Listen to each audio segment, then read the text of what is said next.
Kevin McCarthy, Matt Gaetz, and Marjorie Taylor Greene are ready to wreck the economy. Ready to put your job and your family in economic danger. Ready to blow up your pension and retirement and raise prices on everything you buy. Cutting benefits to veterans, slashing defense, ending infrastructure projects. Their reckless conspiracy to bankrupt America is a cynical plan to re-elect Donald Trump by crashing the economy. Call your member of Congress today and tell them yes on saving America's economy and no on McCarthy's plan to kill it.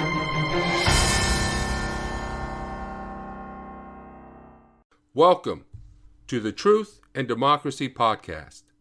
My name is Rich Procida. I'm the founder of the Truth and Democracy Coalition and the host of the Truth and Democracy Podcast. Today, we have Minister Bert Newton, who will tell us about the Canaanite women's victory over Jesus in debate. But before we begin, I want to tell you a little about the Truth and Democracy Coalition and about our upcoming events. The Truth and Democracy Coalition was formed to build a pro-democracy movement in America. We educate the public about disinformation, teach people to be critical of the propaganda they consume, and provide critical analysis of current events and social issues. We produce media and educational materials, hold seminars and meetings, work with other organizations, and organize events and activities geared toward building a pro-democracy movement in America. The coalition seeks to build communities of people of different faiths and ideologies to defend and promote democracy locally, nationally, and globally. On Sunday, May 21st, 2023, at noon, we welcome Harvard-educated American moral philosopher, cultural commentator, and essayist Susan Neiman.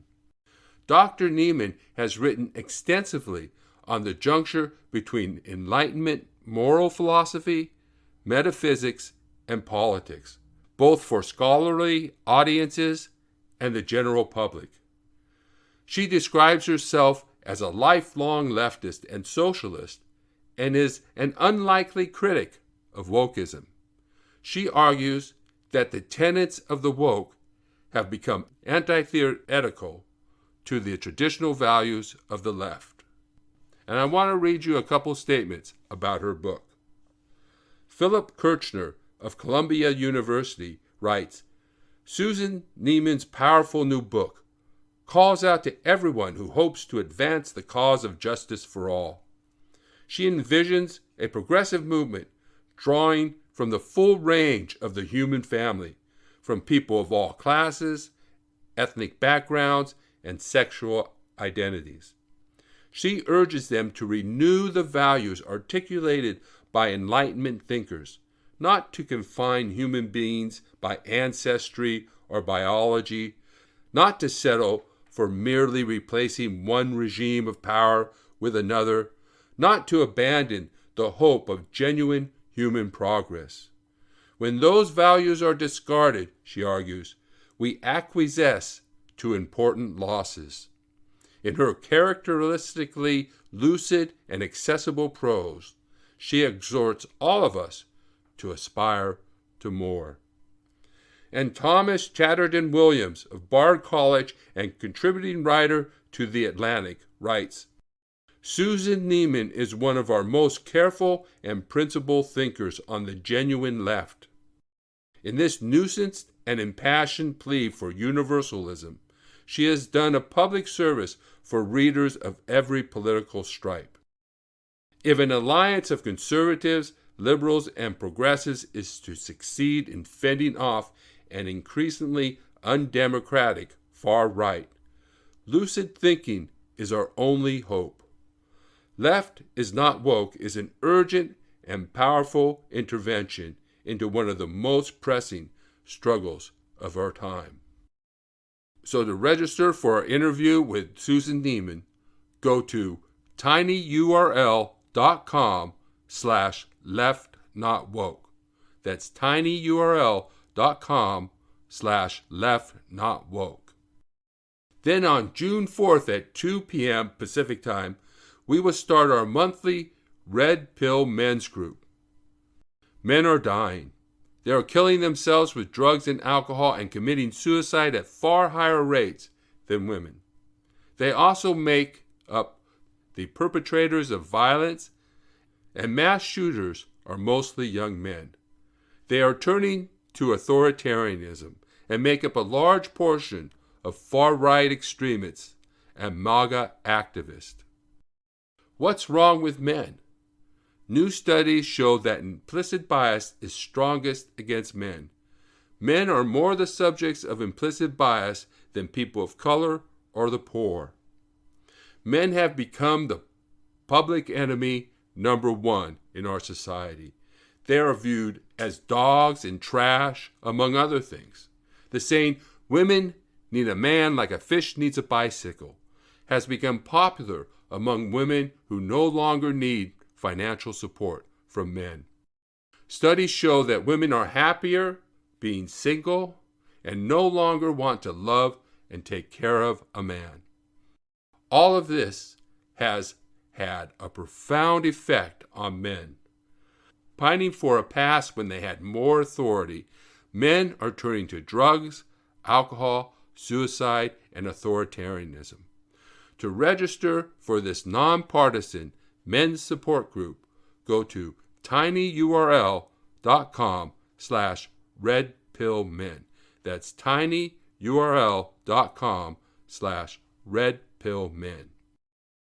Then on June 11, 2023 at 2 p.m., Rich Procida, that's me by the way, an early pro-feminist activist, the author of Social Issues in Global Perspective, Pornography, and the leader of the Truth and Democracy Coalition, will lead a discussion about what's wrong with men and what to do about it. A survivor of severe sexual abuse, he will tell his story, address the problems facing men today, and talk about what needs to happen to move men back from the brink and back to sanity. To register, go to tinyurl.com/wrongwithmen. That's tinyurl.com/wrongwithmen. Now let's turn to Bert Newton's discussion of the story of Jesus' confrontation with a Canaanite woman in the Gospel of Matthew and the revolutionary movement she represents. In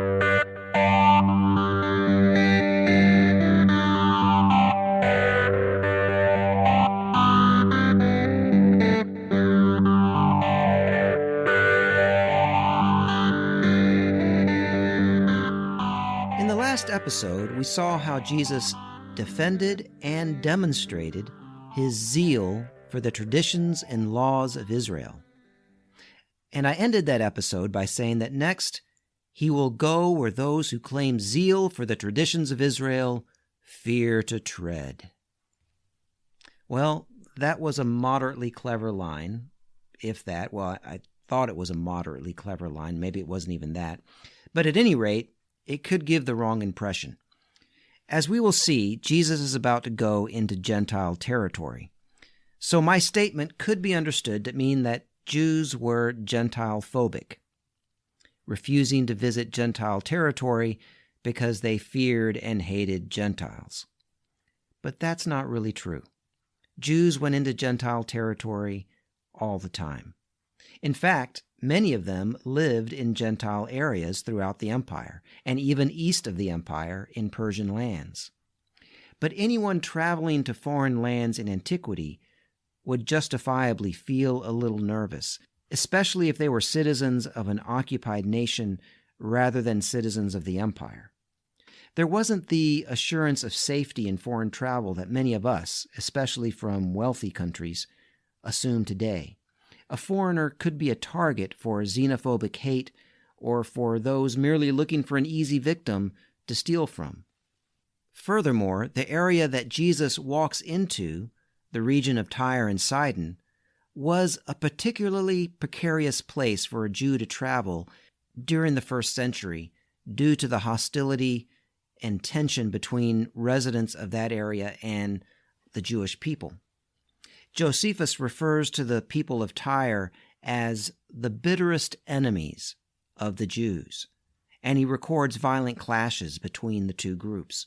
So any Jew might fear to tread there. But more to the point that I'm making is that Jesus will end up doing more than merely wandering into the territory and among its people. He will either alter the whole trajectory of his mission, or he will finally make a breakthrough that he's been trying to make for a while, depending on how you interpret the passage. And we'll get to that later. Now, also in the last episode, we saw Jesus once again defeat the wisdom men of Israel in debate. He defeated the Pharisees and their scribes. They quibbled about ritual washing of hands before eating, but Jesus told them that what comes out of the mouth is what defiles a person. Once again, this peasant wise man, the one who trains other peasants to be scribes for the new society, this peasant rabbi who operates a traveling peasant scribal school, defeated those trained in the scribal schools of the old society who come down from Jerusalem. All of that is what makes the next scene so ironic. In this next scene, Jesus will spew unclean things from his mouth, and he will lose a debate. My name is Bert Newton, and this is episode 38 of Bible Study, Parody and Subversion in Matthew's Gospel.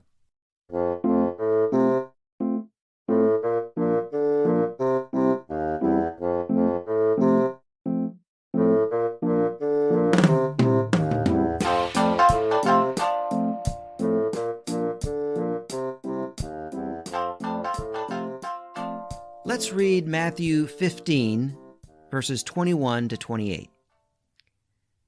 Jesus left that place and went away to the district of Tyre and Sidon. Just then a Canaanite woman from that region came out and started shouting, "Have mercy on me, Lord, Son of David. My daughter is tormented by a demon." But he did not answer her at all. And his disciples came and urged him, saying, "Send her away, for she keeps shouting at us." He answered, "I was sent only to the lost sheep of the house of Israel." But she came and knelt before him, saying, "Lord, help me." He answered, "It is not fair to take the children's food and throw it to the dogs." She said, "Yes, Lord, but even the dogs eat the crumbs that fall from their master's table." Then Jesus answered her, "Woman, great is your faith. Let it be done for you as you wish." And her daughter was healed instantly. Having just successfully defended himself against a challenge by the Pharisees and scribes concerning his zeal for the traditions of Israel, Jesus wanders into Gentile territory, the region of Tyre and Sidon, where Josephus tells us there was enmity between Jews and the people of this region. Jesus encounters a woman from this region who pleads with him to liberate her daughter from demonic oppression.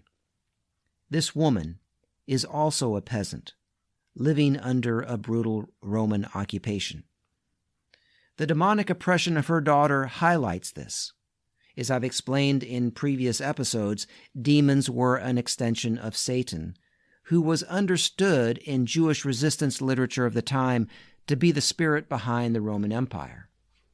So the demonic possession of the woman's daughter serves to highlight her and her daughter's common plight with Jesus and his people.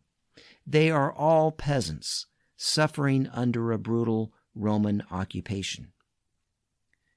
But she is not Jewish, and Jesus treats her with contempt.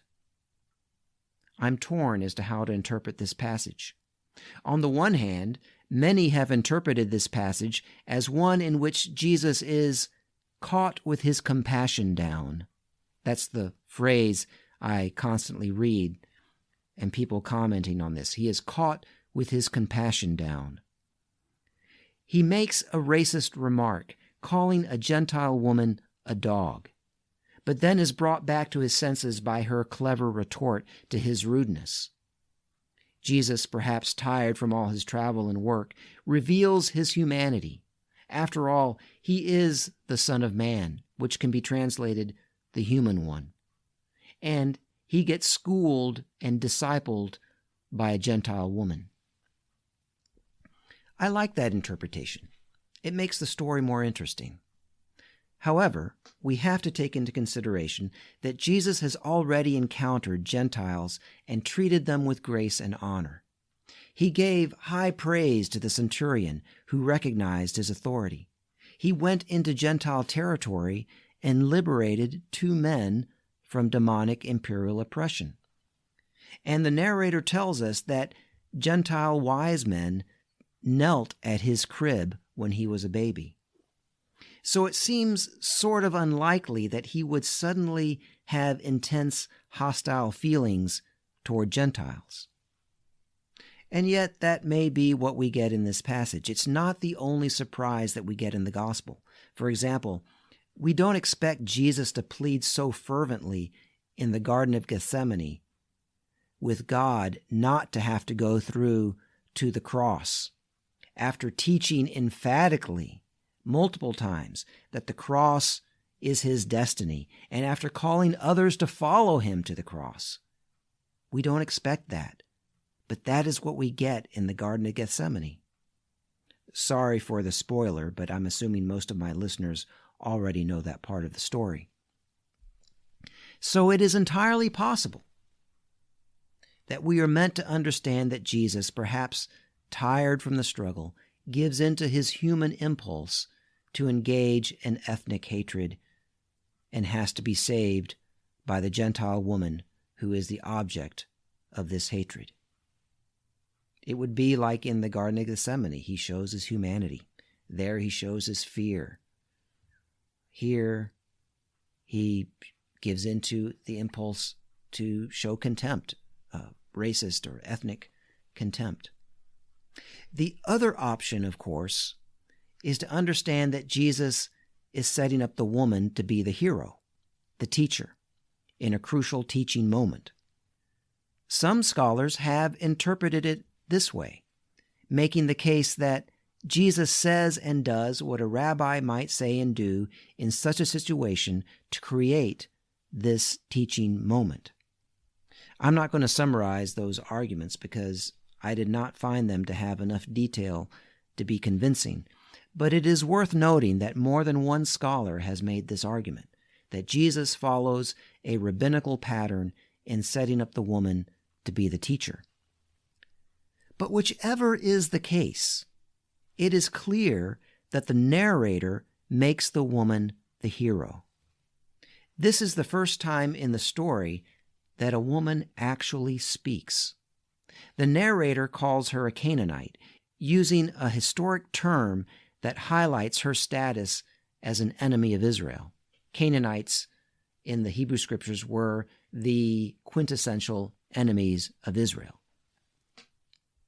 And then Jesus contradicts his own teaching. First of all, he contradicts his teaching to love one's enemies, an instruction from his first recorded teaching in this story in chapters 5 through 7. And he also contradicts his most recent teaching in the previous passage. He just taught that the things that truly defile someone proceed from the heart through the mouth. And here he is spewing from his mouth unclean hatred at this woman who is pleading with him for help. And she is the one who demonstrates enemy love. She is the one who demonstrates the humility required to forge solidarity between peasant people occupied by the same foreign power. And she is the first person to defeat Jesus in a debate. After multiple episodes, one just previous to this, in which Jesus defeats the elite wisdom men of Israel in debate, he concedes a debate to a peasant Gentile woman. Any way we look at this, she is the hero of the story. In conceding the debate to her, Jesus commends her great faith, which contrasts with Peter's little faith in the last chapter and with the other disciples' little faith in previous episodes. Faith is not just about believing in supernatural things. Faith is about trust, and who you trust makes all the difference. This Gentile peasant woman has placed her trust in a Jewish peasant Messiah, leading a nonviolent liberation movement to deliver all people from the satanic and demonic rule of the systems of domination. All of that takes great faith. By demonstrating this great faith, this woman paves the way for what happens next, as Jesus continues his work among the Gentile peasantry. And that's in the next episode. Until then, my name is Bert Newton. The music for this episode has been provided by David Martin and Bob Nolte.